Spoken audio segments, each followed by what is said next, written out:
Now, Wednesday, June the 20th is World Refugee Day, and an unprecedented 68.5 million people have been forcibly displaced from their homelands worldwide. The highest levels of displacement on record, according to a newly released report by the United Nations High Commissioner for Refugees. 2 years ago, the refugee agency petitioned governments to work together and do their fair share for refugees. But that message is not really being heeded. Here's viewer Julie Taboh. There are over 68 million refugees around the world, according to a new report by UNHCR, the UN Refugee Agency. Spokesperson Chris Boyan says the situation is dire.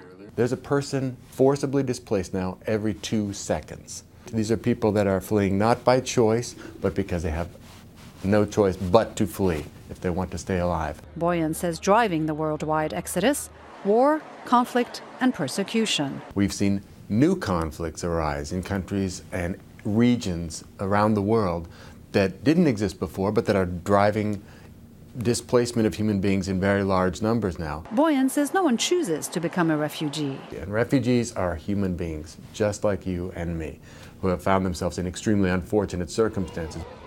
But it's easy to lose sight of core humanitarian principles when responding to the refugee crisis.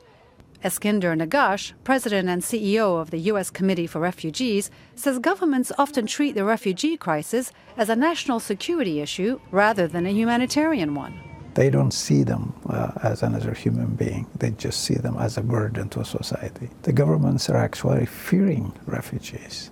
When you fear somebody, you don't necessarily welcome them. Nagash says the modern refugee problem started about 60 years ago when the international community started trying to warehouse refugees. When you actually keep refugees warehoused for 20, 30, 50, 60 years, that's really a major humanitarian crisis. But Boyan says it's not a problem that can be dealt with on a country-by-country basis. This really is a global problem. It's a human problem.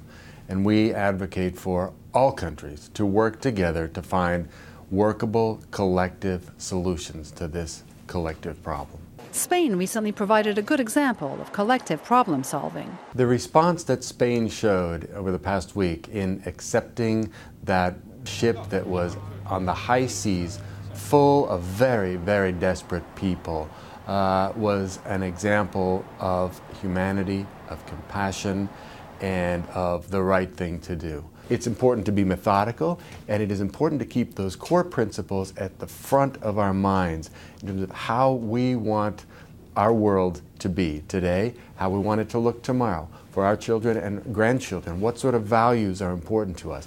It's now when these things are being decided. While the refugee problem is indeed a global crisis, Boyan says it's a manageable one, a crisis that will require the world's courage, leadership, and vision. Julie Taboh, VOA News, Washington.